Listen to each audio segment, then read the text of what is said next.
સમ્યક જ્ઞાન પદ એક એવું પદ જેના વગર અધ્યાત્મના ક્ષેત્રમાં આગળ વધી શકાતું નથી. એક એવું પદ જેના વગર ક્રિયાઓની કોઈ જ સાર્થકતા નથી. એક એવું પદ જેના વગર આપણા જીવનનો પ્રોગ્રેસ સંભવ નથી. એવું પદ એટલે સમ્યક જ્ઞાન પદ. જેને શાસ્ત્રના ઇતિહાસની અંદર જેટલા પણ મહાપુરુષોનું કલ્યાણ થયું, જેને શાસ્ત્રના ઇતિહાસની અંદર જેટલા પણ મહાપુરુષો સિદ્ધિ ગતિને પામ્યા, જેને શાસ્ત્રના ઇતિહાસની અંદર જેટલા પણ મહાપુરુષોએ પોતાના આત્માનું કલ્યાણ સાધ્યું, એની પાછળ સૌથી મોટો સિંહ ફાળો હોય તો આ સમ્યક જ્ઞાન પદનો છે. અને માટે જ તત્વાર સૂત્રની અંદર ઉમા સ્વાતિજી મહારાજે લખ્યું કે જ્ઞાન ક્રિયાભ્યામ મોક્ષ, અર્થાત જ્ઞાન હશે અને પછી આચરણ હશે તો ચોક્કસ એ જ્ઞાન તમારું મોક્ષ કરાવનાર બનશે, ચોક્કસ એ જ્ઞાન તમારું કલ્યાણ કરનાર બનશે.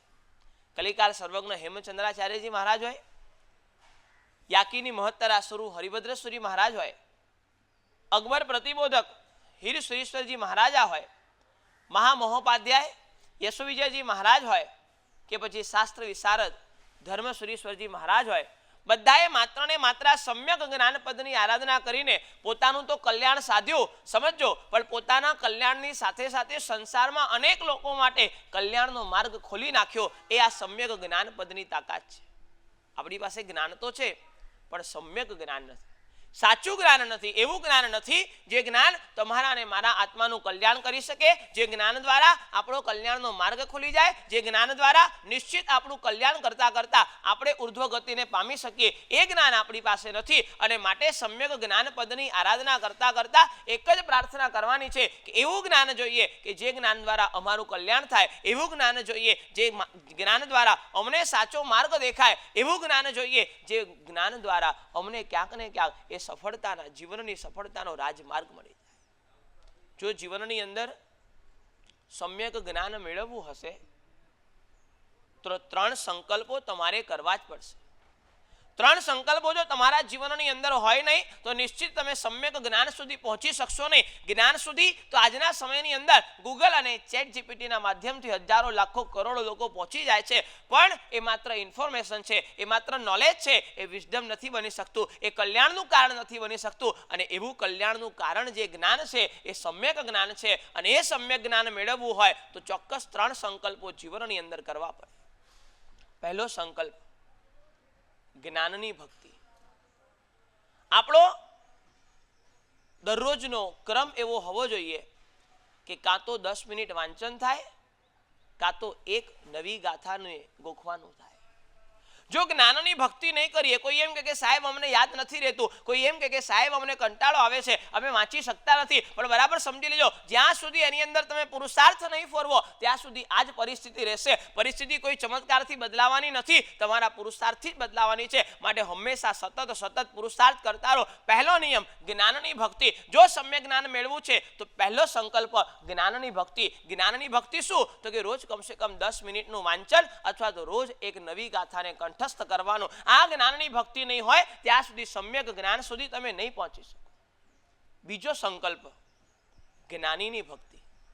અત્યારના સમયની અંદર સ્કૂલ અને કોલેજના એજ્યુકેશન માટે લોકો પાસે, તમારી પાસે લાખો કરોડો રૂપિયા છે, પણ જ્ઞાનીની ભક્તિ કરવી હોય, પાઠશાળાની અંદર ડોનેશન આપવું હોય, ધાર્મિક જ્ઞાન માટે કે પુસ્તકો છપાવવા હોય, એના માટે તમારી પાસે સમય પણ નથી અને તમારી પાસે સંપત્તિ પણ નથી. હું તમને કહું છું, બરાબર સમજી લેજો. જો સમ્યક જ્ઞાન પામવું છે તો બીજો સંકલ્પ એ કરી લેજો જ્ઞાનીની ભક્તિ.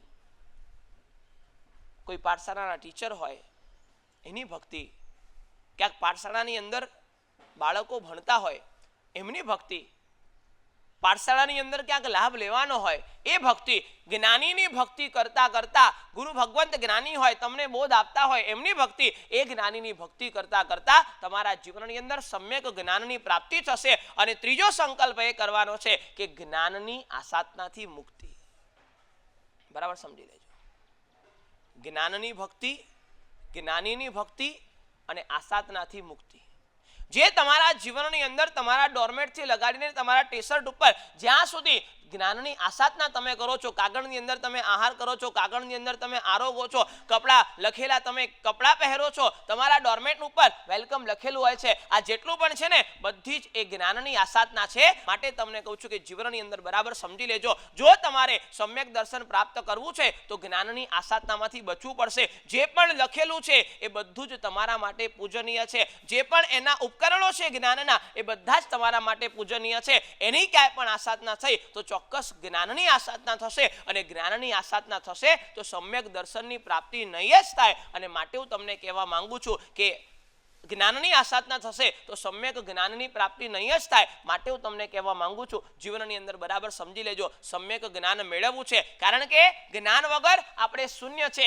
જ્ઞાન સયલ આધાર, આપણે ત્યાં એવું સરસ મજાનું સૂત્ર લખ્યું. માટે કહું છું કે જો સમ્યક જ્ઞાન મેળવવું છે તો ચોક્કસ જીવનમાં પ્રયાસ કરજો. આ 3 સંકલ્પો જીવનમાં કરીએ તો ચોક્કસ સમ્યક જ્ઞાનની પ્રાપ્તિ થાય. પહેલો સંકલ્પ જ્ઞાનની ભક્તિ, બીજો સંકલ્પ જ્ઞાનીની ભક્તિ, અને ત્રીજો સંકલ્પ આસાધનાથી મુક્તિ. આ 3 સંકલ્પ હશે તો ચોક્કસ એક દિવસ તમે સમ્યક જ્ઞાન સુધી પહોંચી શકશો.